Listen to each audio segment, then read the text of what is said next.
қазіргі кезде әлеуметтік желіде бізде Шымкент қаласында наурызға жарты миллиардқа жуық ақша жұмсалды дейді. Қаншалықты рас? Нақты жұмсалған қаржы қанша наурызға? Оны шыны керек, біз өзіміз кеше ғана оны көрдік. Өйткені 10 күн бойы өздеріңіз білесіз, 14 наурыздан бастап көрісі күнінен 24 наурызға дейін, наурыз біткенше концепциямызде бар ғой, енді 10 күн тойлауға. Өзіміз кеше ғана көрдік. Ол информация дұрыс емес берілген. Өйткені 572 миллион теңге қосымша маслихат біздің басқармамызға, мәдениет басқармамызға арнайы жылдың соңына дейін іс-шараларға бөлінген қаражат. Оны біз, мысалы, мен бірнеше рет айттым, брифингте де айттым. Мынау қазіргі заманауиға сәйкес бүкіл маслихаттың отырысы да онлайн жүреді ғой. Ол жерде де айтылған нәрсе жылдың соңына дейін. Өйткені біздің қаражатымыз жетпейді оған белгіленген. Сол үшін ол информация дұрыс емес берілген. Наурызға қанша жұмсалды негізі? Наурызда 213 миллион теңге жұмсалды. Бірақ айтып кету керек. Жалпы сол ақшаға 103 іс-шара өткізілді. 10 күн ішінде. Әлі де біздің жоспарымызда бар еді. Біз бірінші осы наурызды ұйымдастырамыз деген кезде 157 астам іс-шара өткіземіз дегенбіз. Бірақ жақсы бастадық та, содан кейін өзіңіз білесіздер, біз брифинг өткіздік, Шыңғыс Жұмабековичпен тоқтатылсын. Жалпы осы ашық алаңда өзімізді үйренгендей наурыз мерекесіне бәріміз бас қосып, у-шу болып үлкен іс-шараларға тоқтатылды.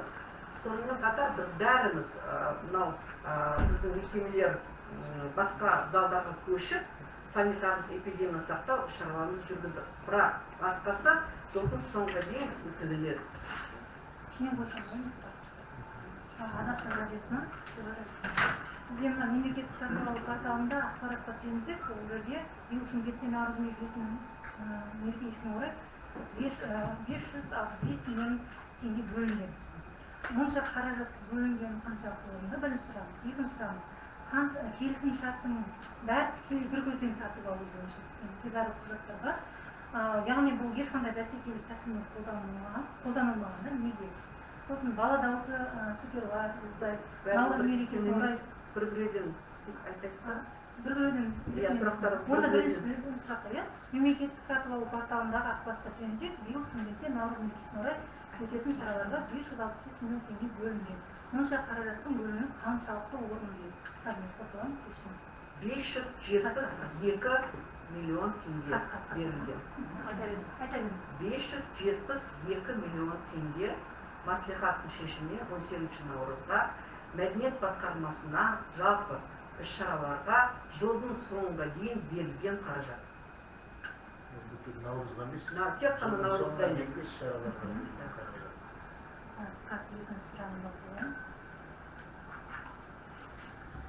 Келісім шарттың бірақ бәрі тікелей немен өткен. Бір көзден сатып алуда.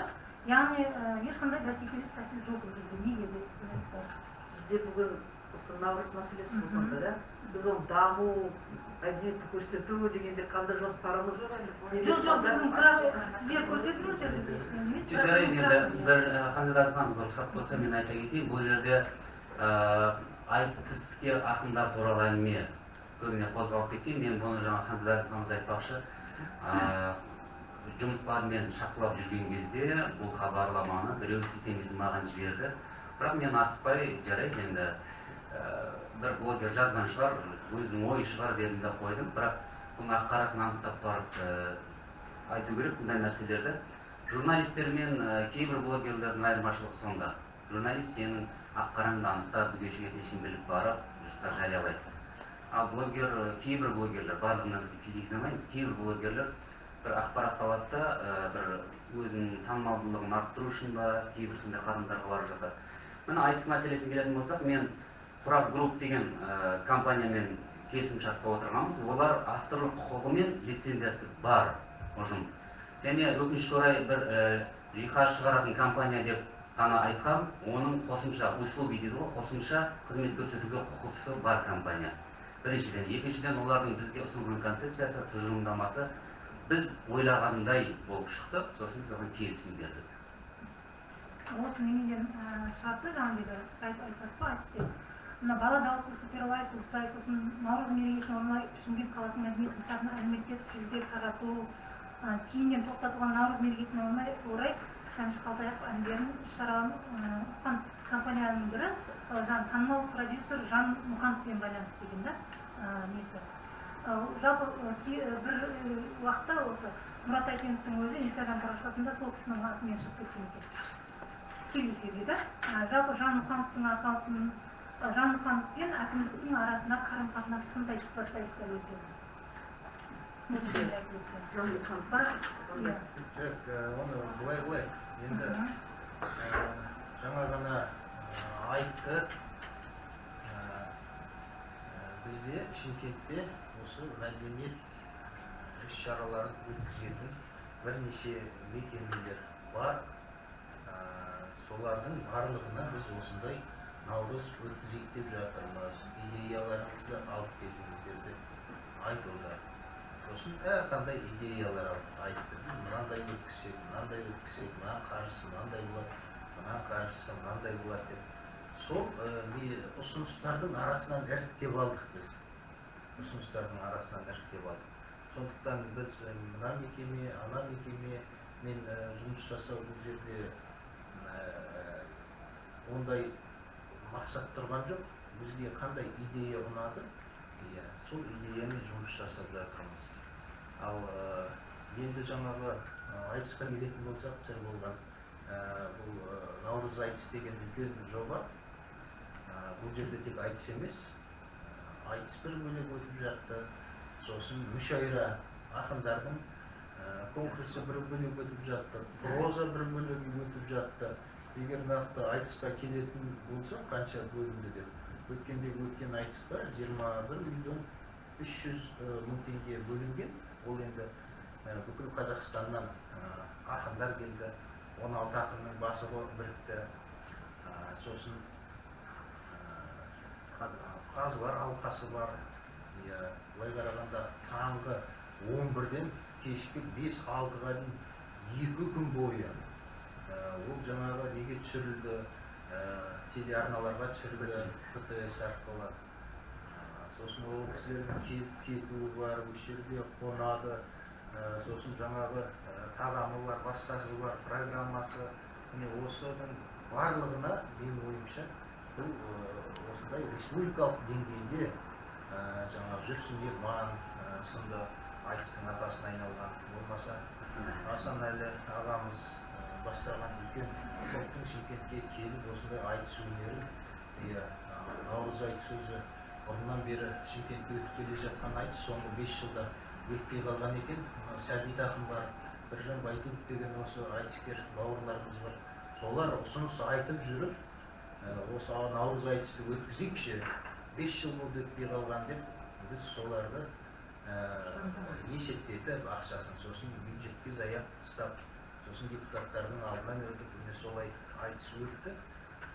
Сондықтан бір нәрсені білмей, мәніне жетпей, желеулеп, балаулатып, алдыға жүгірудің қажеті жоқ деп ойлаймын. Мемлекеттен бөлінген әр тиын әкімдіктің, депутаттардың бақылауында. Бұны бір деп қойыңыз.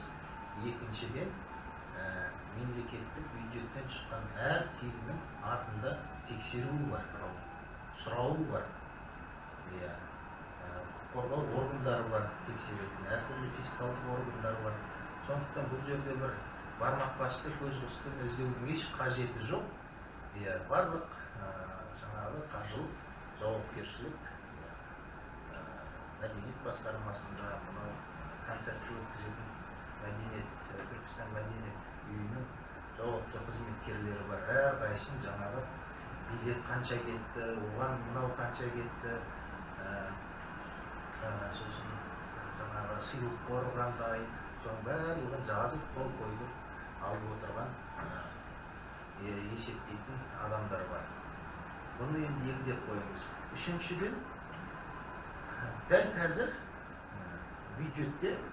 бюджетте наурыз тойын тойлауға бір тиын ақша жұмсалған жоқ.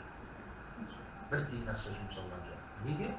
себебі бюджет осы наурыз айында бөлінді, бірақ ол ақша сәуірдің орта шеніне барып, тек қана міне мәдениет басқармасының несіне счетына отырады. Сондықтан идея ұсынып келеді ғой адамдар, мынаны өткізсек, сосын айтып жақсы өткізген, бірақ бізде ақша жоқ.